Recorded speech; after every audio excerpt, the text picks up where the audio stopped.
उस व्यक्ति के अंदर ध्यान की कितनी तड़प है, उस व्यक्ति के अंदर अपने को समझने की, अपने एवोल्यूशन की कितनी तड़प है, उसको इस कुदरत से जुड़ने की कितनी तड़प है, उसको अपने को जानने की कितनी तड़प है, यह इस गुरु को पता चलता है। यह इस कोयल को पता चलता है और यह कूक लगानी शुरू कर देती है और वह व्यक्ति रुकने लगता है। तुम कैसे रुके? तुम यहां कैसे पहुंच गए? क्या तुम्हें पता है? तुम्हें नहीं पता, लेकिन गुरु को पता है। इसलिए गुरु को बहुत ऊपर का दर्जा दिया गया। गुरु को इस कुदरत और गुरु में कोई भेद नहीं किया गया और गुरु को बुद्ध ने ब्राह्मण कहा, जो सबसे ऊपर है, जिसको सब ज्ञान है। तो आज तुम्हें, अब जब तुम यहां आ गए हो, तुम्हें गहरे ध्यान में उतरना होगा और आज से ही शुरू करना होगा। और जब तुम्हारा ध्यान इतना गहरा हो जाएगा और तुम मेरे में लयबद्ध होने लगोगे, उसी दिन मुझे शरीर छोड़ना होगा। मेरी उम्र हो चुकी है और मैं तुम्हारे इंतजार में ही था और अब मैं उतना ही इंतजार करूंगा जब तक तुम लयबद्ध न हो जाओ, जब तक तुम में और मुझ में कोई भेद न रहे। और जिस दिन भी तुम मुझ में समाने लगोगे, उसी दिन मेरा यह शरीर गिर जाएगा और उसके बाद तुमने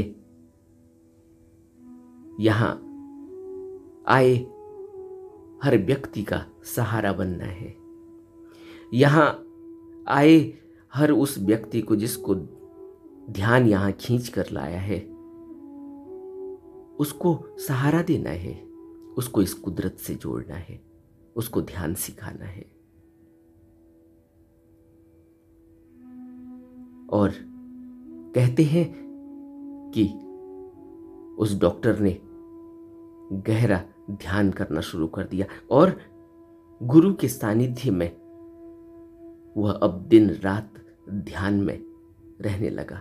उसको उस कोयल की आवाज बहुत स्पष्ट सुनाई देने लगी और स्पष्ट ही नहीं सुनाई देने लगी, बल्कि अब वह कोयल के साथ ही एकबद्ध होने लगा, लयबद्ध होने लगा।